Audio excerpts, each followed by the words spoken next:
talk like that. And this, to me, is typical Lomachenko fighting a dangerous guy in Nakatani.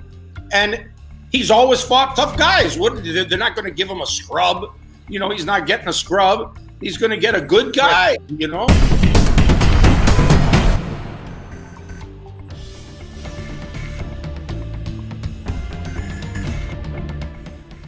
It's Nakatani versus Lomachenko, right? Lomachenko coming off, his loss to Teofimo, to come back against who I believe is a very dangerous opponent in Nakatani. I want to ask you first, Russ, what do you make of this fight? I think it's a typical Lomachenko. We look back on hindsight and Lomachenko dominates everybody. And, we kind of forget at the time before the fight is made, how dangerous certain opponents were. And then after he wins, we forget that they were dangerous because he won in such convincing fashion. Guys, when he fought Walters, Walters was crushing people. This Walters was, oh my gosh, this is going to be a war. This is dangerous. Oh, yeah. And it was nothing, no discredit to Walters, but it just showed the level of what Lomachenko is. And I feel sometimes the American media, boxing fans, they forget these things. They forget the greatness and I'm not saying this just because I work with Loma, because I'm a fan of boxing. And Maestro knows, this is me talking not as a coach, but as a fan of boxing, as a lover of boxing, as a connoisseur of boxing.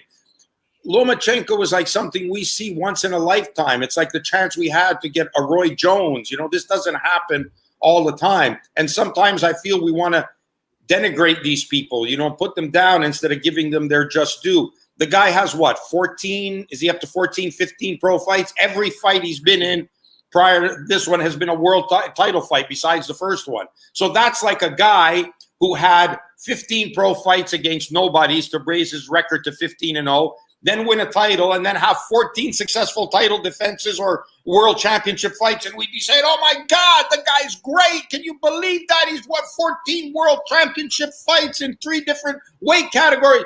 But because he did this, like this, we kind of say, well, there was nobody there. Yeah, there's no opposition. Yeah, his time will come. Yeah, he didn't do it. So that bothers me, when people talk like that. And this, to me, is typical Lomachenko fighting a dangerous guy in Nakatani. And he's always fought tough guys. They're not going to give him a scrub. He's not getting a scrub. He's going to get a good guy. He's going to get a good guy.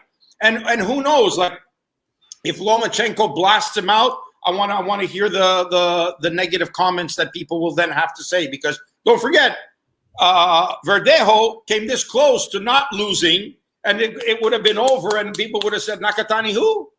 No, but because he came back on a great win, now he's dangerous. So let's let Loma do his thing. I think one of the injustices that's going on in the boxing world right now, and something that shouldn't be happening, is that Loma not having the Teofimo rematch is criminal. It's criminal for the fans. It's criminal for the sport. It's criminal for the achievement you have as an athlete and what you've earned as a fighter. You've earned that right. It's not like you were a nobody and you won a fight and then lost one so you could get a rematch. No, your history is filled with accomplishments from 2 Olympic gold medals onward. How is that? And the fans loved it, and the intrigue of that fight. No one's turning around saying, oh, Loma should have won, he was robbed. No one said that. It's fine. But Loma came down from 5-1 hole or maybe 6-0 to come back and make it competitive. Forget what the judges' scorecard said, but the people who know boxing, Andre Ward, all the fighters, Crawford, everybody had this a close fight. And so you say, wow, there's some interest here. How could there not be interest on what if he gets started sooner? And if he doesn't and gets beat, then it proves the Lopez legacy. It proves his dominance. It proves that it was not a fluke. It was well-earned, and he wins. That, to me, is criminal that rematch is not happening. It's like the reverse of the De La Hoya Trinidad fight, where it's like, what if Oscar didn't coast towards the end and kind of give up those later rounds? And we never got to find out because what should have been a good rematch never ended up taking place. Yeah.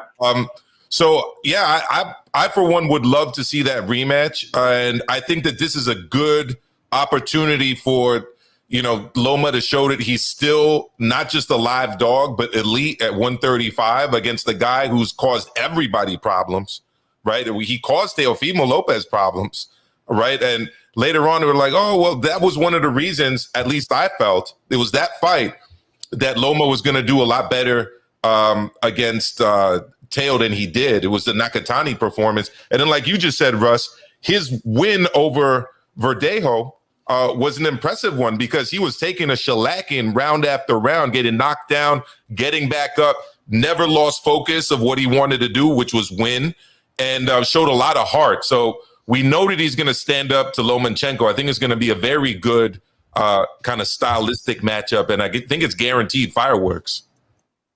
I'm going to be looking forward to being in the corner. Well, there you go. Back in Vegas. Yes, it should be a great fight. Beeb, I already know who you have, but go ahead and tell the world who you think's going to win, Nakatani versus Lomachenko. Well, Lomachenko definitely is a great fighter. There's no question about it. But at this stage, I think he may be slowing down just a step. I think that shoulder has had a couple surgeries on it. And he's also said that these guys at lightweight, they're long and tall, and he has a hard time dealing with the size of these guys. That's not to say that he hasn't done a good job against the competition up here, but hasn't been as easy for him as it was at 130 and 126. And, we're seeing him get hit more at this weight class, and he's going to be going in there with the biggest guy I think he's ever fought. This guy is close to 6 feet, 71-inch reach, and he's got a real sneaky right hand, which is the southpaw killer. And here's the kicker. You can hit this guy with a telephone pole. You ain't getting him out of there. And Loma is not that one-punch knockout guy. So you're going to have this guy who's going to be putting on pressure. And when you put on pressure on somebody, you can only move so much in a fight. Sugar Ray Leonard said you can only move so much in a fight, and at some point you got to plant your feet and hold your ground and get your respect. What's going to happen when Loma has to plant his feet and try to get his respect? And he's hitting this kid, and this kid just keeps coming forward. So I think this is a tough fight for Loma. I think Nakatani may get the upset here, to be perfectly honest with you. Okay, so now we got to come back after the fight and revisit. Yeah, right? Yeah. I'm sorry, Russ. No disrespect. I'm just giving my opinion. Bro, you didn't say one little disrespectful thing. There have been a lot more disrespectful things said than picking a winner, So I have no to do that. You make your point, that's fine. If you'd have come on, Joe, and said, Lomachenko didn't fight nobody, he's over. No, can't do that. Can't do that, Russ. Then you'd have been disrespectful. Then we'd have had a problem. But I can respect what you have to say. I don't have to agree with it, and I hope you're wrong and I'm right. So fair enough. Yeah. That's right. That's right. I mean, he'll be back because I've been trying to tell him, Russ, that Loma's going to style on Nakatani. I think Nakatani's feet are too slow, and my answer to that is I just think he could just outbox him for 12 rounds if he can't take him out. That's what I think. Here's the one thing that I'll disagree with Joe on, because I can't disagree on the other stuff because it's theory. But when we talk about size with a fighter, Lopez had size. Height is not size, okay? Height is height, and I'm not worried about that. But the mass of Lopez was size. Like, you looked at that fight and you said, the commission must have made a mistake on the scale, bro. They took the wrong guy, How did this guy weigh in at that weight? You know what I mean? Like, this day before weigh-in has proved to be massive for fighters like the Lomas, maybe even back in the day, the Golovkins, who were naturally that weight that they should be, but everybody else wasn't. You know what I mean? Everybody else isn't. They suck themselves down and then boost up, and there's like 16, 18, 20 pounds difference from where they weighed before. I'm not expecting this, Joe, from Nakatani. He's tall, of course, but I'm not sure that the physical presence that was Teofimo Lopez is going to be the same with Nakatani. And I also don't think that the defense from Nakatani is going to be as good as it was, as Lopez's defense was. Lopez fought.